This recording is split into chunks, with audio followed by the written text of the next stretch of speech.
여러분 반갑습니다. 요즘 건국전쟁이라는 영화로 인해 이승만에 대한 논란이 뜨겁습니다. 그래서 이번 기회에 이승만에 대한 연대기를 한번 정리하는 시간을 가진 후에 다시 돌아가 교과서에 나오는 역사를 민족사학의 시간축에 따라 비교해보는 순서로 넘어가겠습니다. 이제 그 전쟁 속으로 한번 들어가 보겠습니다. 이것은 바로 전 영상에서 잠깐 보여드렸던 화면입니다. 우리의 역사전쟁에 있어서의 전투들을 제 나름대로 리스트업 해보았습니다. BC 5세기 공자와 존주대의에서 시작됩니다. 사마천의 사기와 춘추필법, 그리고 당나라에 와서 한족의식과 중화민족주의가 강화되고요. 이때에 삼국사와 사대주의 문제가 대두됩니다. 고려시대입니다. 조선 초에 와서도 고려사와 사대주의 문제가 역시 대두됩니다. 특히 17세기에 와서는 주자성리학과 소중화주의로 우리의 역사관이 문제가 됩니다. 그리고 20세기에 들어와서 일제 천황주의 황국사관, 그리고 조선 식민사관, 만주와 조선을 분리해서 만주는 우리 역사가 아니다. 우리의 모든 왕조의 역사 지리를 반도에로 가둔 반도사관, 우리 역사는 외부의 충격이 없으면 변할 수 없는 타율적인 역사다. 그리고 대한민국 이후에 강단의 식민사학, 제야의 유사학, 서로 비난하는 이름들입니다. 그리고 1980년경부터 시작됐다고 되는 중공의 역사공정, 그 중에 우리와 관련된 동북공정과의 전투가 있습니다. 특히 중공 공산주의 아닙니까? 그래서 그 막시즘을 신봉하는 사람들이 역사 무기화 전략이라는 것을 이제 쓴다고 하는데, 그 역사란 무엇인가? E.H. 카 있죠. 그 역사의 정의를 이용해서 현재의 역사에 필요한 대로 해석하고 또 심지어는 조작까지 하는 그러한 역사를 무기화하는 전략을 구사하는 것이 역사 공정에서도 함께 적용이 되는 것으로 보여집니다. 그리고 오늘날 우리 건국전쟁과 백년 전쟁이 되겠습니다. 진행 순서입니다. 먼저 한국사 교과에서 이승만이라는 인물을 찾아보고요. 그리고 여러 책들에서 우남 이승만의 생애 90년을 연대기로 정리해 보겠습니다. 함께 이승만에 관한 그 반론, 쟁점사항 등을 검토해 보겠습니다. 한국사 지필 기준입니다. 대한민국 임시정부의 헌법 강조하고요. 민주화 운동은 곧 반독재투쟁 강조하고요. 경제성장은 일국적 시작 말고 일국적 시각에 두지 말고 세계 경제 변동 과정에서 설명을 해라. 87년 이후를 사회 전반의 민주화라는 관점에서 파악한다. 그리고 끝으로 남북관계의 발전과 동아시아의 평화 안착 되겠습니다. 그러면 먼저 지금의 고등학생들이 가장 많이 배운다고 하는 한국사 검정 교과서에서 한국 근현대사에 대한 기억을 더듬어 보고 그리고 이승만이라는 한 인물을 추적해 보겠습니다. 근대 국민국가 수립 운동이라는 두 번째 챕터의 연표입니다. 교과서 그대로입니다. 1863년 고종 즉위에서 66년 병인양요, 71년 신미양요, 76년 강화도 조약, 82년 이모군란, 84년 갑신정변, 위안스카이도 있죠. 85년 거문도 사건을 거쳐서 이제 10년 동안 원세계 위안스카이가 실질적인 왕 노릇하고 94년에 동학 농민운동과 갑오개혁이 있습니다. 96 이때 또 청일전쟁이 일어나죠. 96년에 악원파천 독립협회 창립, 97년에 대한제국 수립, 98년 관민공동회 개최, 만민공동회라고 많이 알려져 있죠. 그리고 1904년에 러일전쟁, 1905년 을사늑약, 1907년 국채보상운동, 헤이그 특사파견, 의병활동, 서울진공작전 등을 지나 1909년 안중근 의사의 의거, 1910년 국권 피탈까지 연표입니다. 근대 국민국가 수립운동 첫 페이지입니다. 제국주의에 대한 설명도 있고요. 제목과 키워드를 교과서에 있는 내용을 정리했습니다. 서구 열강의 접근과 조선의 대응, 제국주의 열강의 동아시아 진출에 대한 챕터들이 있고요. 그래서 아편전쟁 난징조약, 페리제독 미일화친조약 이런 부분들이 있죠. 그리고 흥선대원군의 개혁정치에 대한 내용 나옵니다. 비변사 폐지하고 경복궁 중건하고 그런 호포제 실시하고 그런 내용들이죠. 서원 철폐하고 47개만 남겨놓습니다. 그 다음에 프랑스군의 침략을 물리친 병인 양효, 한성근 양헌수 이런 이름들이 나오고요. 이때 외규장각 도서 가져간 것도 나오죠. 남현군 묘 도굴 미수 사건도 거론이 됩니다. 신미양요, 박규수, 그 다음에 어재연, 수자기를 빼앗긴 부분, 전국의 척화비. 다음으로 동아시아의 변화와 근대적 개혁의 추진입니다.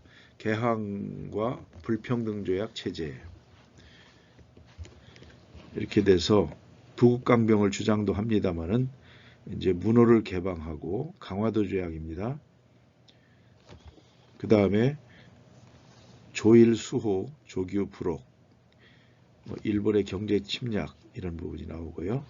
서구 열강과 수교하는 것이 나옵니다. 조미수호 동장. 그 다음에 영국과 독일, 러시아, 프랑스에 이어서 계속 수교를 하게 됩니다. 개화정책의 추진과 반발. 청나라는 중체서용과 양무운동, 일본은 메이주신, 우리는 동도서기, 그렇죠. 개화파들 이름들이 나오고요. 통리기무함은 설치한 거 나오고, 수신사 얘기 나오고, 영선사 얘기 나오고, 보수적 유생층의 의정 척사 나오고요. 이모군란 얘기 나오고, 대원군 납치 이런 부분들이 나오게 됩니다. 그리고 청의 내정 간섭이 시작된 부분이 나오게 됩니다. 조청 상민 수륙 무역 장정, 우리나라가 청의 속국이다 이런 내용입니다. 그 다음에 갑신정변과 국내외 국제정세의 변화 1884년입니다. 온건개화파와 급진개화파, 김옥균, 박영효, 홍영식, 3.1천하, 조선 중립화론도 대두됩니다. 6.1준의 중립론. 그 다음에 개화와 자주를 모색하기도 합니다. 유경공원도 만들고요. 서양식 군사훈련을 위한 연무공원도 설치하고요. 일본과 미국의 공사관도 개설합니다. 박정양 초대 주미공사 있죠. 이제 수구파와 개화파, 민영익, 반외세 최익현, 그리고 개혁개방의 김옥균 이런 내용들이 나옵니다. 근대 국민국가 수립을 위한 노력. 청일전쟁 1894년, 95년입니다. 동학농민운동 발발 나오고요. 청해 원병 요청, 일본도 군대 파견, 뭐 이런 내용들 쭉 나옵니다. 일본이 경복궁 침범한 내용 나오고요. 평양전투, 황해해전 등에서 일본이 승리한 내용, 동학운동 제압하고 갑오개혁 추진하는 내용, 시모노세키 조약 나오고요. 일본이 엄청난 배상금과 요동반도 타이완을 넘겨받게 되죠. 청해 조선에서의 영향력 상실, 조선을 둘러싸고 러일이 각축을 벌이다 삼국 간섭 얘기입니다. 요동반도 반환하게 되죠. 그러자 민비시의 아관파천 독립협회 창립, 대한제국 수립이 이어집니다. 그리고 드디어 러일 전쟁이 발발합니다. 1904년입니다. 동학농민운동입니다. 쭉 내용들이 별도의 소제목으로 설명되고 있고요. 고부에서 농민 봉기가 되고 조병갑, 전봉준 그런 내용들 나옵니다. 그리고 집강소 설치한 내용 나오고 그런 내용들이 쭉 나옵니다. 마지막으로 공주 우금치 전투에서 대패한 것으로 나오고요. 그 다음에 갑오개혁입니다. 1894년 김홍집, 어윤중, 육일준 그런 내용들입니다. 그러나 실패하고 을미사변 일어나고 그런 내용들입니다. 명성황후가 시해당한 내용, 그런 내용들, 그리고 아관파천 얘기가 나오고요. 그 다음에 독립협회와 만민공동회 1896년, 1898년입니다. 서재필 얘기 나오고요. 독립신문이 발간됩니다. 국민계몽에 앞장섭니다. 만민공동회를 열어 열띤 토론회를 개최합니다. 보면 여기서 이승만이 유명한 연설을 하고 주도를 한 것인데 교과서에는 이제 언급이 안 되고 있습니다. 수구 세력의 방해로 개혁이 좌절되다. 해산됩니다. 그 다음에 대한제국과 광무개혁 1897년입니다. 황제가 없으면 독립도 없다. 고종의 경운군 환궁 대한제국 수립선포 1897년 대한국 국제 반포도 하고 황제권을 강화하게 됩니다. 여러 가지 개혁도 하고 경제적 개혁도 합니다. 상공업진흥도 하고 공장과 회사도 설립하고 유학생도 파견합니다. 실업학교와 기술교육기관도 설립합니다. 여러 가지 근대적인 조치들을 취하게 됩니다. 덕수궁 석조전 착공 너무 많이 썼다고 하죠. 독립협회와 대한제국 함께 가지 못한 길이라고 합니다. 그 다음으로 일본의 침략 확대와 국권 수호운동, 러일전쟁과 일제의 침략입니다. 1904년 고종의 국외 중립선언을 했지만 러일전쟁 발발하고 서울 난입하게 됩니다. 한일의정서 체결. 일본의 한국 지배를 승인합니다. 미국, 영국, 러시아가. 일본이 독도를 자국 영토로 편입합니다. 1905년입니다. 발트함 대격파, 가스라테프트 비밀협약, 제2차 영일동맹 체결, 러일 간 포스머스 조약, 1905년에 다 일어나는 일입니다. 을사늑약 강요, 한규설 구금하고 을사오적으로 성립하고 일방적으로 공포합니다. 외교권 강탈, 통감부 설치. 1907년 만국평화회의 특사 파견, 이준, 이상설, 이의정, 고종황제 퇴위당합니다. 군대 해산됩니다. 1910년에 사법권과 경찰권 박탈을 마지막으로 병합이 됩니다. 러일전쟁과 일제의 침략 부분 이완용과 데라우치 간의 병합조약 체결한 것이 나오고요. 1910년 8월 독도와 간도에 대한 내용들이 쭉 나옵니다. 여기서 대한제국이 간도 영유권을 주장하는데 결국 이제 힘이 없으니까 나중에 유야무야 되고 일본과 청나라가 일방적으로 그 영토 분할을 간도 협약이죠. 하게 됩니다. 그리고 일본은 대신 그걸 청나라의 영토로 인정해주고 만주 철도 부설권과 단광 채굴권을 획득하게 됩니다. 이렇게 해서 간도가 청나라로 그냥 넘어가 버립니다. 항일 의변 전쟁에 대한 내용도 소개하고 있습니다. 을미의병, 유인석, 이소응, 을사의병, 여러 가지 의병, 정미의병도 있고 이렇게 나오죠.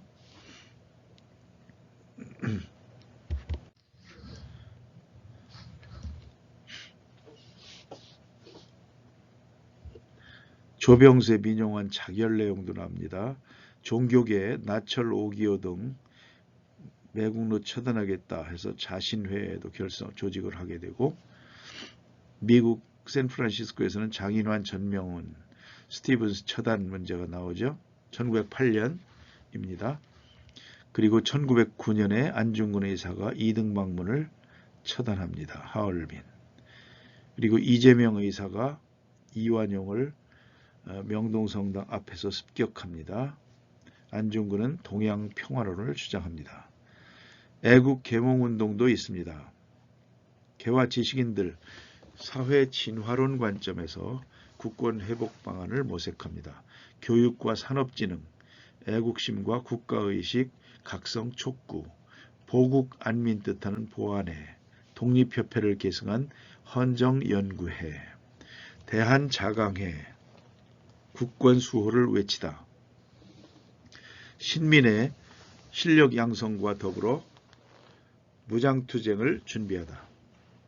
안창호, 양기탁, 신채호 이름이 나옵니다. 대성학교, 오산학교 설립하고요.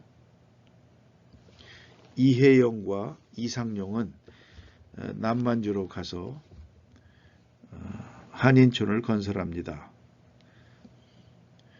신흥무관학교까지 가게 되죠. 교육, 언론을 통한 구국운동을 전개한다. 사립학교 2000여 개를 설립합니다. 그 다음에 항일 언론 및 출판 활동이 치열하게 전개됩니다. 애국 계몽운동도 일어납니다. 사회 진화론자들은 약소국 한국의 지배를 현실로 받아들여 실력 양성에만 주력하고 의병투쟁을 비판하는 한계도 있다는 지적도 있습니다. 개항 이후 경제와 사회 문화의 변화입니다. 첫째, 열강의 경제 침략. 그래서 각종 이제 이권을 탈취해 나가는 그런 부분들이 나오고요. 경제 변화와 경제적 구국운동의 전개. 이에 반해서 우리의 대항한 내용들이 쭉 나옵니다. 은행도 설립하고요. 방공령 이런 부분들. 독립협회, 만민공동회, 국채보상운동 이런 부분들이 또 나오죠. 그 다음에 근대 문물의 수용과 사회 문화의 변화, 근대 교육이 확산됩니다. 이때 배제학당, 이화학당, 유경공원 이런 부분들이 나오죠. 안창호의 대성학교와 이승훈의 오상학교, 여학교 등이 설립이 됩니다. 근대 문물의 수용과 사회문화 변화에서 또한 근대 언론이 발달하게 됩니다. 한성순보, 독립신문, 제국신문, 황성신문, 시리아 방송대 유명하죠. 대한매일신보. 종교계에도 바람이 붑니다. 천주교, 개신교, 천도교, 대종교, 유교, 불교계. 근대 의식도 확산됩니다. 신분제 폐지. 민권의식이 고양되고요. 국학연구가 활발해집니다. 국사, 국어 등 국학연구 활발하고 신채호 독사신론, 을지문덕전, 미순신전, 베트남 망국사, 이태리 건국 삼걸전, 박은식의 국한문 신문과 잡지 발행, 주시경 국문연구소 설립. 생활 모습도 바뀝니다. 양복, 서양식 연애, 커피와 케이크, 명동성당, 정동교회, 야구, 축구, 테니스, 근대 시설, 유학생 파견, 외국기술자 교사 초빙, 기기창, 방문국, 광해원, 우편사무, 우편연합도 있죠. 한성 전기회사도 있고, 전차 노선에서 철도, 경인선, 경부선, 경의선 만들어집니다. 해외로 떠나기도 합니다. 간도 이주, 미주 지역 한인 이주, 하와이 이민, 멕시코 이주, 멕시코에 가면 재물포고리가 있답니다. 이렇게 해서 대단원 마무리로 하고 있습니다.